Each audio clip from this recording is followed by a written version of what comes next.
قل إن كنتم تحبون الله فاتبعوني يحببكم الله ويغفر لكم ذنوبكم والله غفور رحيم.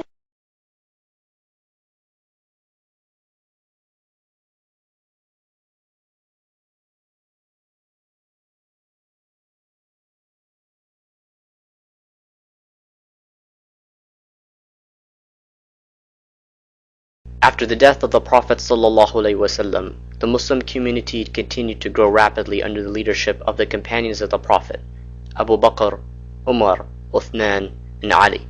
May Allah be pleased with them all. Medina was capital of the Muslim state in its early years, and the city over the years has undergone considerable growth, most notably the heart of the city, Masjid-e-Nabavi, the Mosque of the Prophet.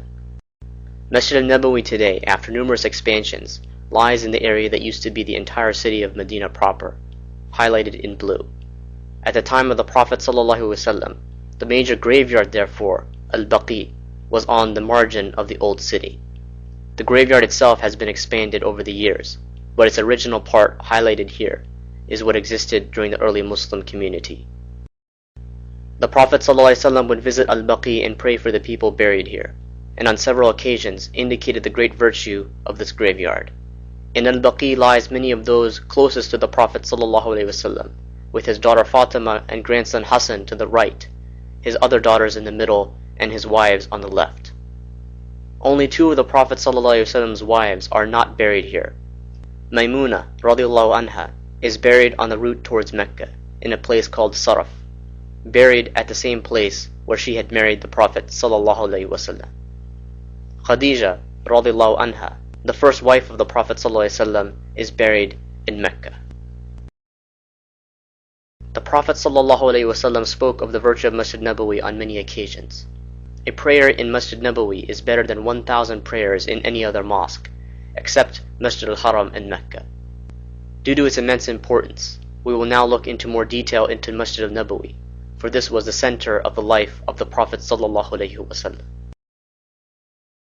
At the time of the Prophet ﷺ, Masjid-Nabawi was in the area highlighted in green. It was expanded once during the time of the Prophet ﷺ. For the visitor of the masjid today, when they enter the masjid, they will see different markings on the pillars. The pillars on the western side, with green trim, mark the first expansion under the Caliph Umar ibn al-Khattab. Further inside, the pillars with the gold vertical trim mark the original area of the masjid during the time of the Prophet ﷺ. Next to the masjid, the Prophet ﷺ lived, and he is buried in the house of Aisha. Nearby also were the houses of Salama and Fatima. Uthman ibn Affan, married to the Prophet ﷺ's daughter, first Ruqayya and then Kulthum, lived across a small alley, and the Prophet ﷺ would cross the alley to visit them, so this area was also called the Gate of Uthman. It is also at this location that the angel Jibreel appeared to the Prophet ﷺ after the battle of the Confederates to instruct him to march on the tribe of Banu Qurayda. Hence, this gate is more famously known today as the Gate of Jibreel. On the western side of the original masjid, Abu Bakr as-Siddiq radiallahu anh lived. At the time of the Prophet ﷺ, the companions were so connected to the masjid that they not only lived next to it, but had personal gates into it. When the Prophet ﷺ was in the last days of his life, he called on all these personal gates to be closed, except the gate of Abu Bakr, an indication of his high status over all the other companions. Next to the gate of Abu Bakr is another gate called the Gate of Rahmah, the Gate of Mercy. A man once entered through this gate as the Prophet ﷺ was giving the Friday sermon. The man complained of drought and asked the Prophet ﷺ to pray for rain. After the prayer of the Prophet ﷺ, clouds immediately appeared and it rained for nearly a week.